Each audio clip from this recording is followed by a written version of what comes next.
ದಿನಾಂಕ 5/9/2025 ಸುಮಾರು ರಾತ್ರಿ 11:30 7:30 ಮಧ್ಯದಲ್ಲಿ ಸವಾಲ್ಗಿ ಪೊಲೀಸ್ ಲಿಮಿಟ್ ಅಲ್ಲಿ ಬಿದಿರಿ ಒಂದು ಊರಲ್ಲಿ ಒಂದು ಮನೆಯಲ್ಲಿ ಒಂದು ಮರ್ಡರ್ದು ಘಟನೆ ನಡೆದಿದೆ.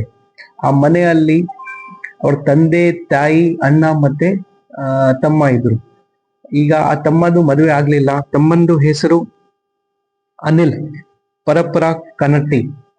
ಅವ್ರ ತಂದೆ ಅವ್ರದ್ದು ಹೆಸರು ಪರಪರ ಕನತಿ, ತಾಯಿ ಅವ್ರದ್ದು ಹೆಸರು ಶಾಂತ ಕನತಿ, ಮತ್ತೆ ಅಣ್ಣಂದು ಹೆಸರು ಬಸವರಾಜ್ ನಮ್ಗೆ ಇರುವ ಮಾಹಿತಿ ಪ್ರಕಾರ ಫೋರ್ಸಸ್ ಮಿಲಿಟರಿಯಲ್ಲಿ ಕೆಲಸ ಮಾಡ್ತಾ ಇದ್ದಾರೆ. ಅವರು ರಜಾಯಲ್ಲಿ ಇಲ್ಲಿ ಬಂದಾಗ ಇವರು ಅನಿಲ್ ವಿಕ್ಟಿಮ್, ನಮ್ಮಲ್ಲಿ ವಿಕ್ಟಿಮ್ ಯಾರಿದ್ದಾರೆ, ಯಾರ್ದು ಮರ್ಡರ್ ಆಗಿದೆ, ಅವರು ಯಾವಾಗ್ಲೂ ಅವ್ರ ಮದುವೆ ಆಗ್ಲಿಲ್ಲ, ಯಾವಾಗ್ಲೂ ಕುಡಿದು ಗಲಾಟೆ ಮಾಡ್ತಾ ಇದ್ರು.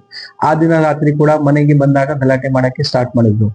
ಅಲ್ಲಿ ಗಲಾಟೆ ಮಾಡುವಾಗ ಅವರೆಲ್ಲ ಮಧ್ಯದಲ್ಲಿ ಏನಾದ್ರು ಜಾಸ್ತಿ ವಾದ ವಿವಾದ ಆದಾಗ ನಮ್ಗೆ ಇನ್ನೂ ಸೀಕ್ವೆನ್ಸ್ ಆಫ್ ಇವೆಂಟ್ ನಾವು ಕಸ್ಟಡಿ ತಗೊಂಡಾದ್ಮೇಲೆ ಯಾವ ರೀತಿ ಏನ್ ಗಾಯ ಆಗಿದೆ ಏನು ಕನ್ಫರ್ಮ್ ಮಾಡ್ತಾ ಇದೀವಿ. ಬಟ್ ಆ ವಾದ ವಿವಾದ ಗಲಾಟೆ ಒಳಗೆ ಈ ಒಂದು ಮರ್ಡರ್ ಆಯ್ತು, ಅನಿಲ್ದು ಮರ್ಡರ್ ಆಯ್ತು. ಮರ್ಡರ್ ಆದ್ಮೇಲೆ ಅಲ್ಲಿದ್ದು ಮನೆಯಲ್ಲಿ ಇರುವ ಒಂದು ಡೀಸೆಲ್ ಕ್ಯಾನ್ ಅಲ್ಲಿ ಇರುವ ಡೀಸೆಲ್ ಇವ್ರ ಮೇಲೆ ಹಾಕೊಂಡು ಅವರು ಬಾಡಿ ಸುಟ್ಟಿದ್ದಾರೆ.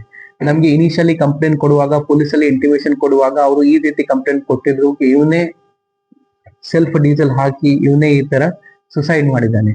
ಬಟ್ ಅಲ್ಲಿ ನಾವು ಇಮಿಡಿಯೇಟ್ಲಿ ನಮ್ಮ CPI ಅವರು ಇಮಿಡಿಯೇಟ್ಲಿ ರಾತ್ರಿ 2 ಗಂಟೆಗೆನೆ ಭೇಟಿ ನೀಡಿದ್ದು. ನಾನು ಕೂಡ ನಿನ್ನೆ ಸ್ಪಾಟ್ಗೆ ಬಂದು ಹೋಗಿದ್ದೀನಿ.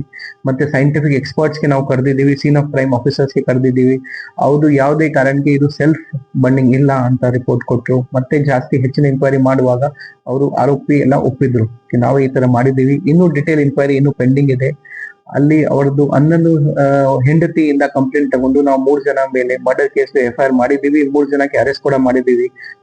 ಮುಂದಿನ ದಿವಸ ಅಲ್ಲಿ ಇನ್ನೂ ಹೆಚ್ಚಿನ ಅಲ್ಲಿ ಮನೆಯಿಂದ ಏನ್ ನಮ್ಗೆ ಸೈಂಟಿಫಿಕ್ ಮತ್ತೆ ಮಟೀರಿಯಲ್ ಎವಿಡೆನ್ಸ್ ಏನ್ ಸಿಗತ್ತೆ ಸೀಸ್ ಮಾಡ್ತೀವಿ. ಅವ್ರದ್ದು ಕಸ್ಟಡಿ ತಗೊಂಡು ಮತ್ತೆ ಇನ್ಕ್ವೈರಿ ಮಾಡ್ತೀವಿ. ಇದರಲ್ಲಿ ನಾವು ಆದಷ್ಟು ಬೇಗ ಏನ್ ಯಾವ ರೀತಿ ಇನ್ಕ್ವೈರಿ ಆಗ್ಬೇಕು, ಯಾವ ರೀತಿ ಎವಿಡೆನ್ಸ್ ಕಲೆಕ್ಟ್ ಆಗ್ಬೇಕು ನಾವು ಪೂರ್ತಿ ಮಾಡ್ತೀವಿ. ಹೇಳ್ತಾ ಇದ್ದಾರೆ, ಫಸ್ಟ್ ಕುಡಿದು ಗಲಾಟೆ ಮಾಡ್ತಾ ಇದ್ರು. ಮತ್ತೆ ಒಂದು ಪ್ರಾಪರ್ಟಿ ವಿಚಾರಕ್ಕೆ ಕೂಡ ಮುಂಚೆ ಗಲಾಟೆ ಇದ್ದು ಇಬ್ರು ಬ್ರದರ್ಸ್ ದಲ್ಲಿ ಪ್ರಾಪರ್ಟಿ ವಿಚಾರಕ್ಕೆ ಕೂಡ ಒಂದ್ಸರಿ ಗಲಾಟೆ ಇತ್ತು.